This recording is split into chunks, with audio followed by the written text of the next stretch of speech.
ఐటీలో ఎంట్రీ కావాలా? Trainee software engineer గా అజా కోడింగ్ ట్యూటర్ లో 2 వీక్స్ ట్రయల్ పీరియడ్ లో వెంటనే చేరండి. Welcome to Suman TV. నేను మీ Suman TV Nag.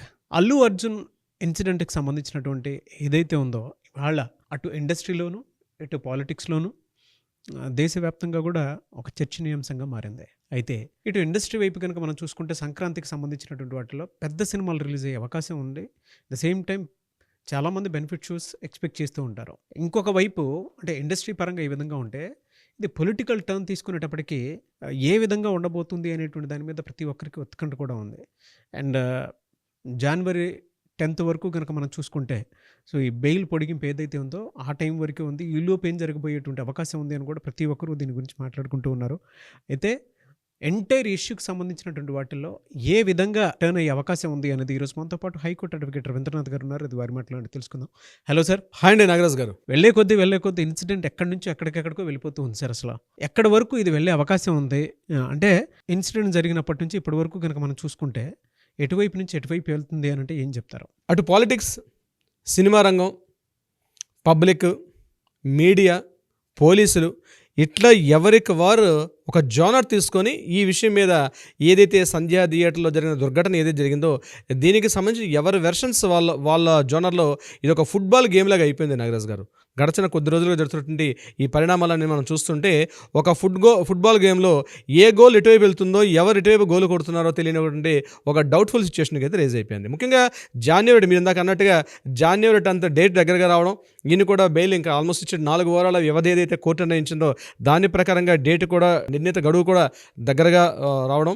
At the same time ఇక్కడ కంప్లీట్గా పోలీసు ఇది ఒక ప్రెస్టేజ్గా తీసుకొని మా మీద మీరంటారంటే ఆ సినిమా యొక్క వృత్తాంతం మీద కూడా సినిమాల కాస్త పోలీసు వ్యవస్థని ముఖ్యంగా పోలీసు అధికారిని ఎంత నీచంగా చూపించాలనే విషయం మీద ఆ సంఘటనని చెప్తూ అట్ ద సేమ్ టైం ఈయన చేసిన ప్రెస్ మీట్ కూడా పోలీసులు ఒక డిఫెన్స్లోకి వెళ్ళిపోయి పోలీసులు మేమేం తక్కువ మేము తగ్గేదిలే అన్నట్టు పోలీసులు కూడా దాన్ని ఒక ప్రెస్టేజ్గా తీసుకోవడం.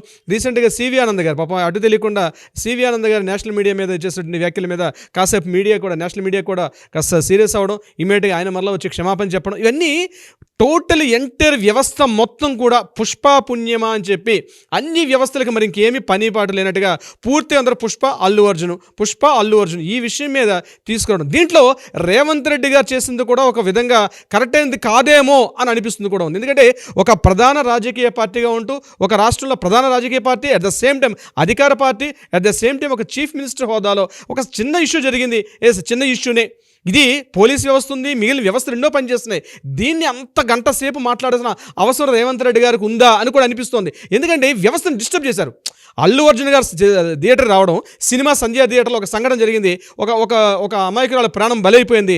ఒక వ్యక్తి ఈరోజు అక్కడ ఒక చిన్న బాబుకు 9 సంవత్సరాల బాబు ఈరోజు అసలు ప్రాణాపాయ స్థితిలో ఉన్నాడు. ఈ విషయాన్ని పూర్తిగా తప్పుదో పట్టించేశారు.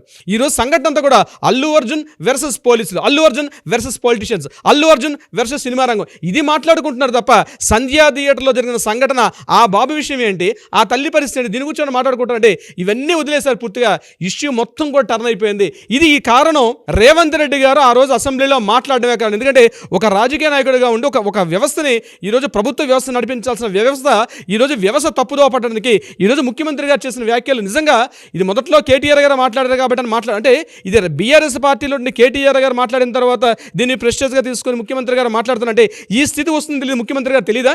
ఒక రాష్ట్రానికి అధినేతగా ఉంటూ ఒక రాష్ట్ర వ్యవస్థల్ని కంట్రోల్ చేసిన వ్యక్తి ఈరోజు ఇన్ని వ్యవస్థలు కన్ఫ్యూజ్గా అయిపోవడానికి కారణం ముఖ్యమంత్రి గారు కాదంటారా? నేను డెఫినెట్గా మాట్లాడతాను, ముఖ్యమంత్రి గారినే నేను మాట్లాడాల్సి వస్తుంది. ఎందుకంటే ఇంత చిన్న గడిచిన 5 రోజులుగా మరి ఇంకొక ముత్తు సివి ఆనంద్ గారు అంటే ఒక రాష్ట్రంలో కమిషనర్లు, ఏసీపీలు, డీసీపీలు, డిఐజీలు ఇంత వ్యవస్థ పోలీసు వ్యవస్థ అంతా కూడా పూర్తిగా అల్లు అర్జున్ గారి వ్యవస్థను మాట్లాడుకోవాల్సిన అవసరం ఉందంటారా? ఇంకే రాష్ట్రంలో ఇంకే సమస్యలు లేవా? అంటే ఏ టాపిక్ని డైవర్ట్ చేయడం కోసం చెప్పి ముఖ్యమంత్రి తన ఏజెండా దీని వైపు తీసుకొచ్చారు. అది కూడా మనం తెలుసుకోవాల్సిన అవసరం కూడా ఉంది నాగరాజు గారు. అంటే ఈ రోజు రాష్ట్రంలో ఎన్నో సమస్యలు ఉన్నాయి. హైడ్రా ఉంది, తాగునీటి సమస్య, రకరకాల 100,000 సమస్యలతోటి రాష్ట్రం కట్టుమిట్టాడుతుంది. అటువంటి సమస్యల్ని పక్కన పెట్టేసి గంట సేపు అక్బరుద్దీన్ ఓవైసీ అనేటువంటి వ్యక్తితోటి ఆయనతో చెప్పించి క్వశ్చన్ అవర్లో ప్రశ్నోత్తరాల సమయంలో క్వశ్చన్ తీసుకొని ఆ క్వశ్చన్ ద్వారా ఆన్సర్ చెప్తున్నట్టుగా గంట సేపు సభా సమయాన్ని వృధా చేసినట్టుగా నిజంగా ఆయన మీద యాక్షన్ తీసుకోవాల్సిన అవసరం ఉంది. నిజంగా సభాపతి లోక్సభ స్పీకర్ ఎవరైతే ఉన్నారో ఈరోజు ఆయన మీద ఒక ఎజెండా తీసుకొని మాట్లాడాల్సిన అవసరం ఉంది. రాష్ట్రంలో ఈరోజు ఇంత కన్ఫ్యూజ్, మీడియా మొత్తం మరొక మాట లేదు. నేషనల్ మీడియాని అలా ఇప్పుడు ఎవరు జోనర్లో వాళ్ళు మాట్లాడుకుంటున్నారు. నేషనల్ మీడియా డిస్టర్బెన్స్ వెళ్ళింది, స్టేట్ మీడియా డిస్టర్బెన్స్కి వెళ్ళిపోయింది. పొలిటీషియన్స్ ఎవరండి ఆవిడ? ఎందుకంటే సీతక్క గారు మాట్లాడాల్సిన అవసరం ఏంది? ఒక సినిమా ఎలా తీయాలి ఆవిడ చెప్పడానికి అవసరం ఉంది? ఒక సినిమా ఇట్స్ వ్యాపారం. ఆవిడ సినిమాలు ఈ రకంగా ఉంది, ఇలా తీయకూడదు, ఇలాంటి సినిమాలకి నేషనల్ అవార్డు ఇవ్వడం కరెక్టా కదా? ఆవిడ ఒక మంత్రి గారు, ఆవిడ సంబంధించిన ఏమున్నాయో ఆ సమస్యలు చూసుకోవాల్సిన మాట్లాడాల్సిన అవసరం ఉంది. అల్లు అర్జున్ ఒక సినిమా యాక్టర్, ఆయన ఒక సినిమా తీశాడు, ఇట్స్ వ్యాపారం. మీరే పర్మిషన్ ఇచ్చారు, మీరే బెనిఫిట్ షోలు ఇచ్చారు, మీరు పర్మిషన్ ఇచ్చారు కాబట్టి ఆయన సినిమాలు తీసుకున్నాడు, ఆయన బెనిఫిట్ షోలు వేసుకున్నాడు. ఇదంతా ఇదంతా ప్రభుత్వం అట్టర్ ఫెయిల్యూర్. ఈ రోజు రాష్ట్రంలో ఉన్నటువంటి కాంగ్రెస్ గవర్నమెంట్ అట్టర్ ఫెయిల్యూర్ అయింది. జస్ట్ ఇప్పుడే మనకు కొన్ని న్యూస్ చూస్తున్నాం నాగరాజ్ గారు. దీని మీద చిరంజీవి గారు ఆల్రెడీ సెంట్రల్లో లీడర్స్తో మాట్లాడడం జరుగుతుంది. దీని మీద రేవంత్ రెడ్డి గారు తీసుకున్న విధానం కరెక్ట్ కాదని చెప్పి రేవంత్ రెడ్డి గారు పై సెంట్రల్ గవర్నమెంట్ తోటి మాట్లాడడం, అంటే సెంట్రల్లో ఉన్నటువంటి పొలిటీషియన్స్. ఇంతకుముందు చిరంజీవి గారు టూరిజం మినిస్టర్గా పనిచేసే సెంట్రల్ గవర్నమెంట్లో యాజ్ ఎ కాంగ్రెస్ లీడర్గా ఆయనకు ఉన్నటువంటి పరిచయాల దృష్ట్యా ఆయన కొంత పైరువీలు చేసే పనిలో కూడా ఉన్నారు. తన మేనల్లుండి తన కంట్రోల్ చేసుకునే పనిలో ఉన్నారు. ఎవరు పనులు వాళ్ళు చేసుకుంటారు. కానీ నేను ఒకటి అంటాను సూటిగా నాగరాజ్ గారు, రాష్ట్రంలో ఈరోజు వ్యవస్థలు మొత్తం కూడా పక్కకి వెళ్ళిపోయి మరే సమస్య లేనట్టుగా పూర్తిగా ఈ ఇష్యూ మీద మాట్లాడుకోవడం, ఇది ముఖ్యమంత్రి స్థాయిలో ఉంటున్న వ్యక్తి ఆయన స్వతహాగా చేసినటువంటి ఇష్యూ ఇది. ఆయన ఇమీడియట్గా ఆయన దీనికి సొల్యూషన్ ఇవ్వాల్సిన అవసరం ఉంది. ముఖ్యమంత్రి గారు దీనికి రేజ్ చేశారు. దీనికి కోర్టులో ఉన్నాయి, ఇది కోర్టు పరిధిలో విషయం. ఇది కోర్టు పరిధిలో కోర్టు ఎలా ఉందో, లీగల్గా చట్టాలు అధికారులు ఎలా ఉన్నాయి అవి చూసుకుంటారు. లాండ్ ఆర్డర్ ఉంది, లాండ్ ఆర్డర్ చూసుకుంటారు. దీనికి ఇప్పుడు ఆ పరిస్థితి ఏంటి, శ్రీతేజన్ అబ్బాయి పరిస్థితి ఎలా ఉందని ఆ విషయం పట్టించుకోవడం మానేసి పూర్తిగా లాండ్ ఆర్డర్ విషయం అంతా కూడా పక్కన పడేసి ఏసీపీలు డీసీపీలు మాట్లాడుకునే విధానం కరెక్ట్ కాదు. ఇంకొకటి, ఇప్పుడు మనకి ఇంకో విషయం తెలుస్తుంది. సెంట్రల్ గవర్నమెంట్ ఉన్నటువంటి పరిచయాల దృష్ట్యా చిరంజీవి గారు తీసుకొస్తున్నారు. దీని మీద వీళ్ళు ఇమీడియట్గా యాక్షన్స్ ఉన్నాయి. రేపు కమింగ్ సినిమాలు ఉన్నాయి. పెద్ద బాలకృష్ణ గారి సినిమా, వెంకటేష్ గారి సినిమా, ముఖ్యంగా రామ్ చరణ్ గారి సినిమా, ఈ పెద్ద సినిమాలు సంక్రాంతికి వస్తున్నాయి. ఇటువంటి సినిమాలు ఇట్స్ పూర్తి వ్యాపారం. ఈ వ్యాపారంలో ఎవరి జోనర్లో వాళ్ళు చూసుకుంటున్నారు. ఇదేదో ప్రజా సమస్య అయినట్టుగా రేవంత్ రెడ్డి గారు ఈరోజు అసెంబ్లీలో మాట్లాడి మొత్తం వ్యవస్థను పూర్తిగా కెలికేసి వదిలేశారు. పూర్తిగా అంటే రచ్చ చేసేశారు. ఒక ముఖ్యమంత్రి స్థాయిలో ఉన్నటువంటి ఒక వ్యక్తి ఇది చేయడం ఎంతవరకు సబబు? ప్రశ్నించే వాళ్ళు లేరు రాష్ట్రంలో.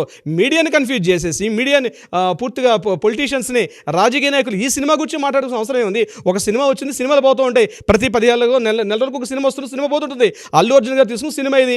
ఆ సినిమా హిట్ జనాలు ఆదరిస్తే సినిమా హిట్ అవుతుంది, లేకపోతే ఫెయిల్ అయిపోతుంది. దానికోసం ఎంటైర్ పూర్తి రాష్ట్ర వ్యాప్తంగా ఉన్న అన్ని యంత్రాంగాలన్నీ కూడా ఇదే పని మీద మాట్లాడడం కరెక్ట్ అయిన విధానం కాదు. దీని మీద చిరంజీవి గారు ఆల్రెడీ ఒక స్టేట్మెంట్ ఇవ్వాల్సిన అవసరం కూడా ఉంది.